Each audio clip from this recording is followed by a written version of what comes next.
Rian Johnson discusses the humor in Star Wars, Episode 8, The Last Jedi, as well as the one scene that truly made him nervous. The filmmaker continues the story that director J.J. Abrams and screenwriter Lawrence Kasdan established in Star Wars, Episode 7, The Force Awakens, but also throws out everything Star Wars fans expected from a film set in a galaxy far, far away.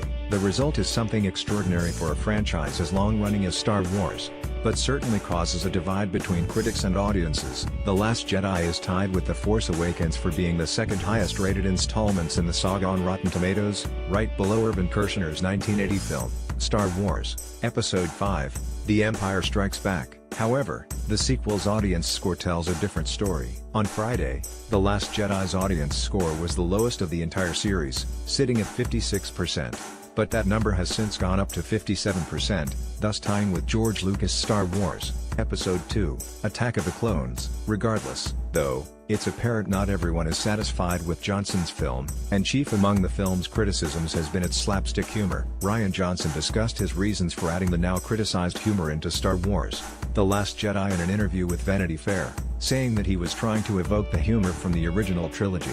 That was something that was really, really important to me. That's part of what I enjoy in movies.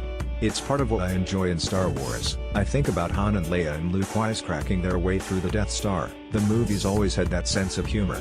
Especially coming into the middle chapter, it has a stigma of always being darker. I knew it was going to get darker in some spots just because of what we had to do. It was really important to me, too, at the very outset.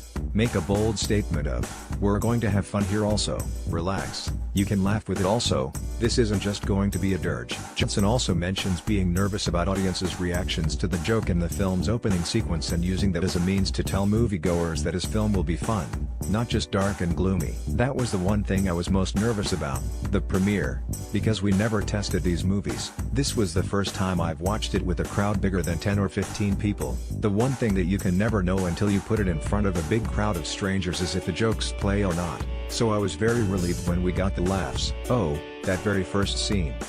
That was really the one that was just. I was holding my girlfriend's hand very tightly when that came up. Then I relaxed when the audience got it and started rolling with it. It's so important to me because that sets the tone and the expectation that, oh, okay, there are going to be laughs in this movie. The Last Jedi is certainly an original tale that only borrows elements from past films, instead of rehashing them as The Force Awakens was criticized for doing.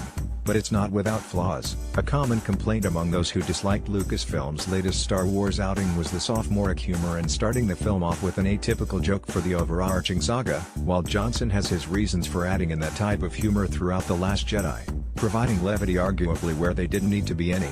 Not all audiences seem to be sharing his enthusiasm for the jokes. Source: Van